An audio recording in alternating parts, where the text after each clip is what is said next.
Hidup kudus bagi Tuhan. Kekudusan atau kesucian berhubungan dengan apa yang ada dalam hati kita, yaitu pikiran, motif, dan keinginan kita. Kita dapat melakukan perbuatan yang benar, tetapi kekudusan mencakup motif-motif kita. Mungkin saja kita sudah melakukan segala perbuatan yang benar, tetapi hati kita tidak sepenuhnya kudus, karena pada saat yang bersamaan hati kita masih mengasihi hal-hal lain dan memiliki berhala-berhala di dalamnya. Alkitab menceritakan tentang beberapa raja yang melakukan hal yang benar di mata Tuhan, tetapi tidak menjauhkan bukit-bukit pengorbanan. Mari kita membaca beberapa ayat berikut. 1 Raja-Raja 15 ayat 11 sampai 14. Asa melakukan apa yang benar di mata Tuhan, seperti Daud bapa leluhurnya. Ia menyingkirkan pelacuran bakti dari negeri itu dan menjauhkan segala berhala yang dibuat oleh nenek moyangnya. Bahkan ia memecat Maka neneknya dari pangkat ibu suri, karena neneknya itu membuat patung Asyera yang keji. Asa merobohkan patung yang keji itu dan membakarnya di lembah Kidron. Sekalipun bukit-bukit pengorbanan tidak dijauhkan, namun Asa berpaut kepada Tuhan dengan segenap hatinya sepanjang umurnya. 1 Raja-Raja 22 ayat 43 sampai 44. Ia hidup mengikuti jejak Asa ayahnya. Ia tidak menyimpang daripadanya dan melakukan apa yang benar di mata Tuhan. Hanya bukit-bukit pengorbanan tidak dijauhkan. Orang masih mempersembahkan dan membakar korban di bukit-bukit itu. 2 Raja-Raja 12 ayat 2 sampai 3. Yoas melakukan apa yang benar di mata Tuhan seumur hidupnya, selama Imam Yoyada mengajar dia. Namun demikian, bukit-bukit pengorbanan tidaklah dijauhkan.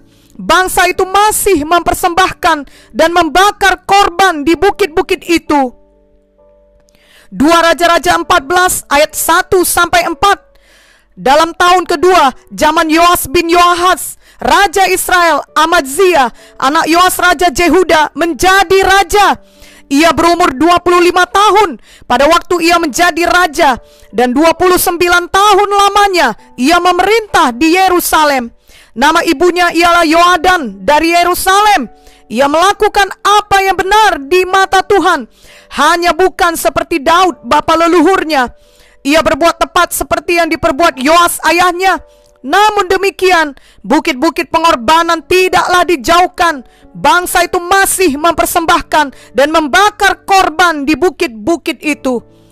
Jadi walau raja-raja tersebut melakukan hal-hal yang benar, masih ada kasih-kasih lain yang mereka biarkan dan tidak disingkirkan.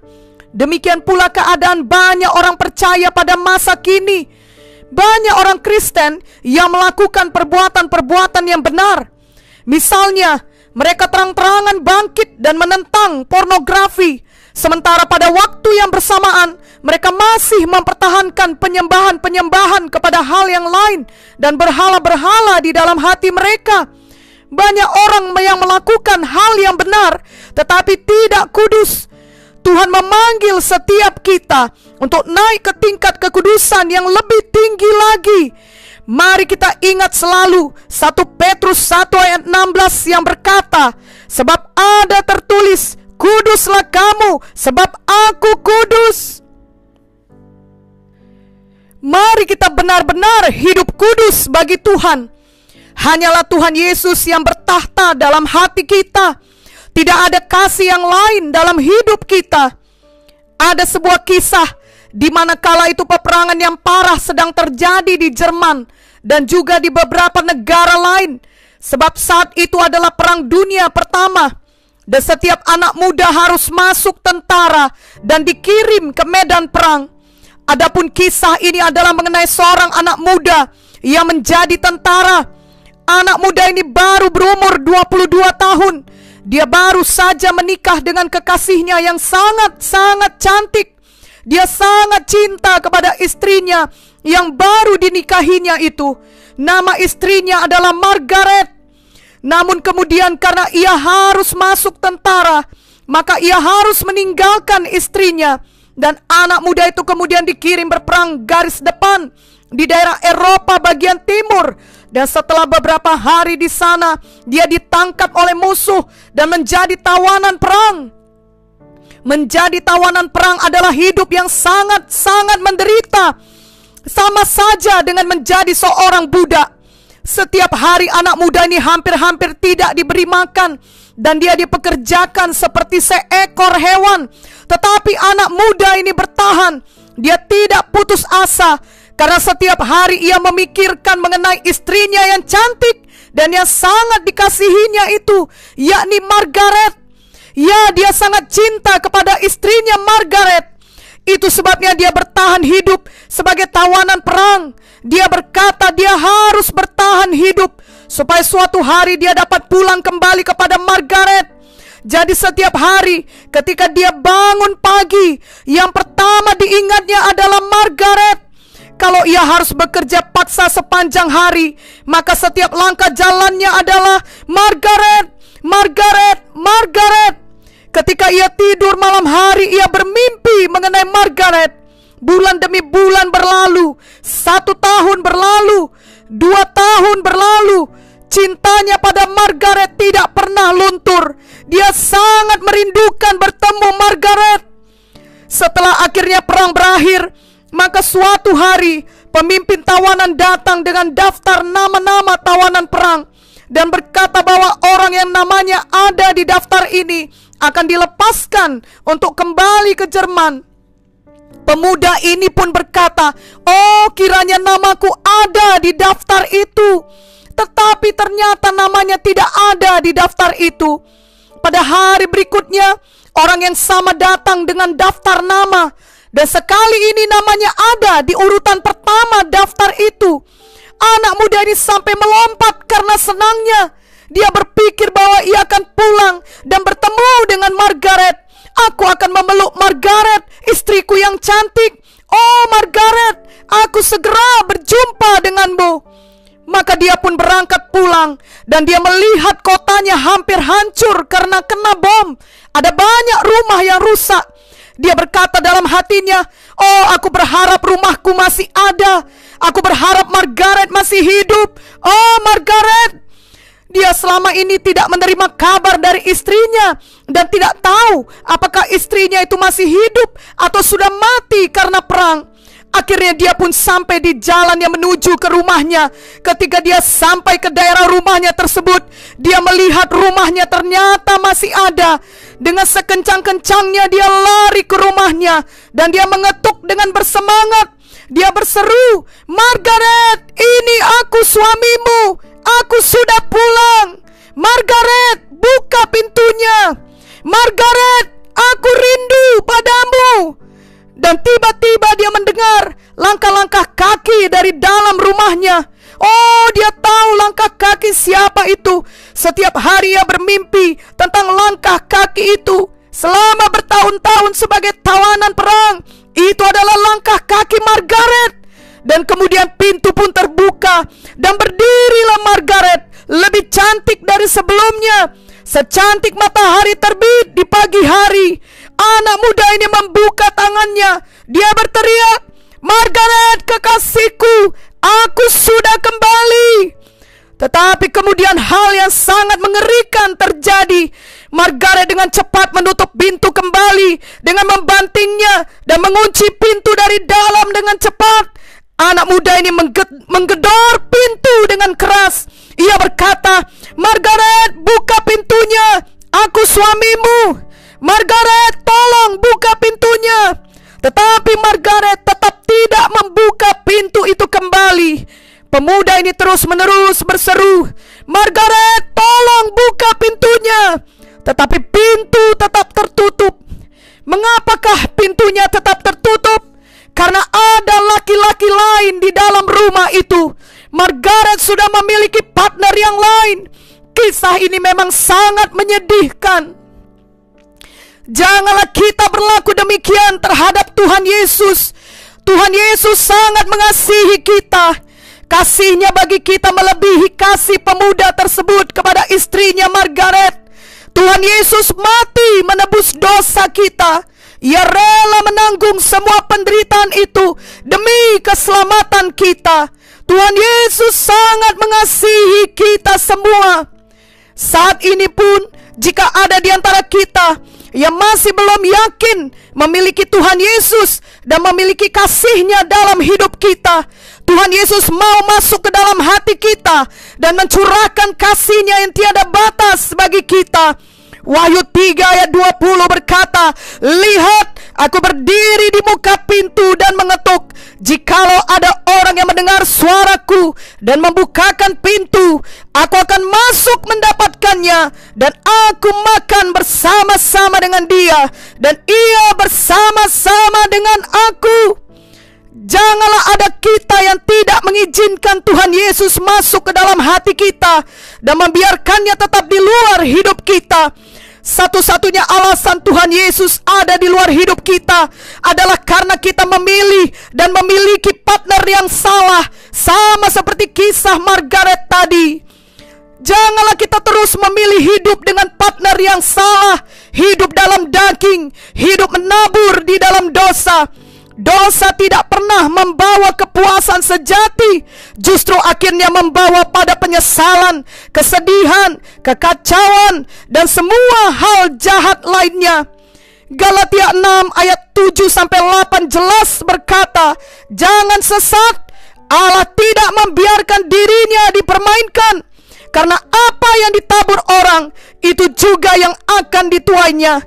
Sebab barang siapa menabur dalam dagingnya, ia akan menuai kebinasaan dari dagingnya. Tetapi barang siapa menabur dalam roh, ia akan menuai hidup yang kekal dari roh itu." Marilah kita memilih hidup dalam kekudusan, hidup menabur dalam roh. Matius 7 ayat 20-23 berkata, "Jadi dari buahnya lah kamu akan mengenal mereka.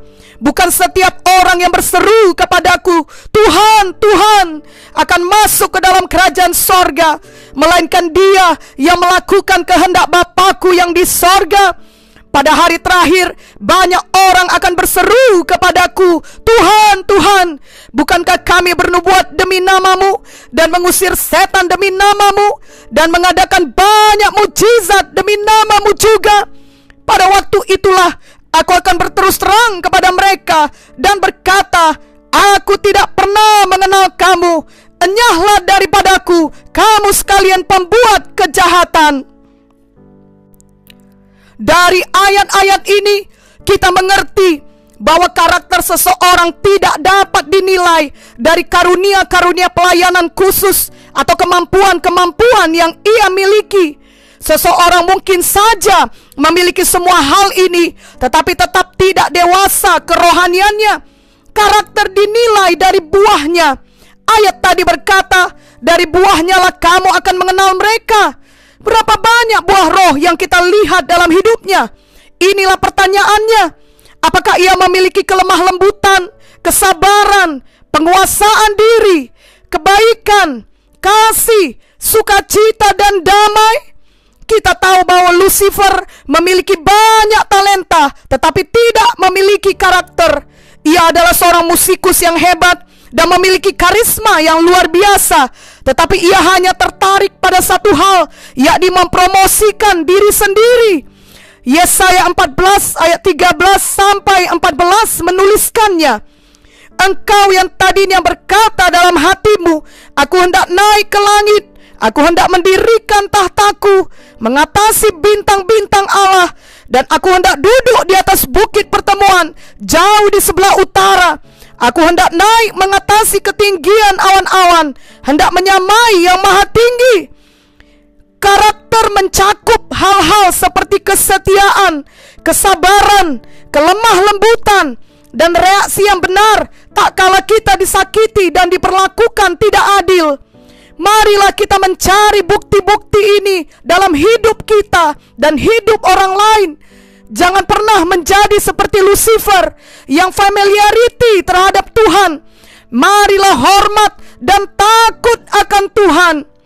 Takut akan Tuhan adalah membenci kejahatan. Amsal 8 ayat 13. Takut akan Tuhan ialah membenci kejahatan, Aku benci kepada kesombongan, kecongkakan, tingkah laku yang jahat, dan mulut penuh tipu muslihat. Janganlah kita menunda-nunda pertobatan ketika Roh Kudus sudah berbicara dalam hati kita untuk bertobat. Janganlah suka akan dosa. Janganlah bermain-main dengan dosa. Amsal 6 ayat 27 sampai 28. Dapatkah orang membawa api dalam gelembung baju dengan tidak terbakar pakaiannya? Atau dapatkah orang berjalan di atas bara dengan tidak hangus kakinya? Tuhan Yesus sangat mengasihi kita. Marilah kita juga mengasihi Tuhan dengan sungguh-sungguh, hidup kudus baginya. Janganlah kita mengasihi dunia dan apa yang ada di dalamnya. 1 Yohanes 2 ayat 15 sampai 17 berkata, janganlah kamu mengasihi dunia dan apa yang ada di dalamnya. Jikalau orang mengasihi dunia, maka kasih akan Bapa tidak ada di dalam orang itu. Sebab semua yang ada di dalam dunia, yaitu keinginan daging dan keinginan mata serta keangkuhan hidup, bukanlah berasal dari Bapa, melainkan dari dunia. Dan dunia ini sedang lenyap dengan keinginannya. Tetapi orang yang melakukan kehendak Allah tetap hidup selama-lamanya. Biarlah semua kita suka hidup kudus bagi Tuhan. Ibrani 12 ayat 14 berkata, berusahalah hidup damai dengan semua orang dan kejarlah kekudusan. Sebab tanpa kekudusan tidak seorang pun akan melihat Tuhan. Dan Tuhan telah memberikan Roh Kudus-Nya untuk menolong kita, supaya kita semua dapat selalu mematuhi firman Tuhan, sehingga kita dapat hidup kudus di hadapan Tuhan. Yehezkiel 36 ayat 26 sampai 27 berkata, kamu akan kuberikan hati yang baru dan roh yang baru di dalam batinmu, dan aku akan menjauhkan dari tubuhmu hati yang keras, dan kuberikan kepadamu hati yang taat. Rohku akan kuberikan diam di dalam batinmu, dan aku akan membuat kamu hidup menurut segala ketetapanku, dan tetap berpegang pada peraturan-peraturanku dan melakukannya. Jadi biarlah motif hati benar-benar kudus, dan biarlah renungan hati kita selalu berkenan di hadapan Tuhan. Kiranya isi Mazmur 19 ayat 15 selalu menjadi doa dan kerinduan kita. Mudah-mudahan Engkau berkenan akan ucapan mulutku dan renungan hatiku, ya Tuhan, gunung batuku dan penebusku. Amin.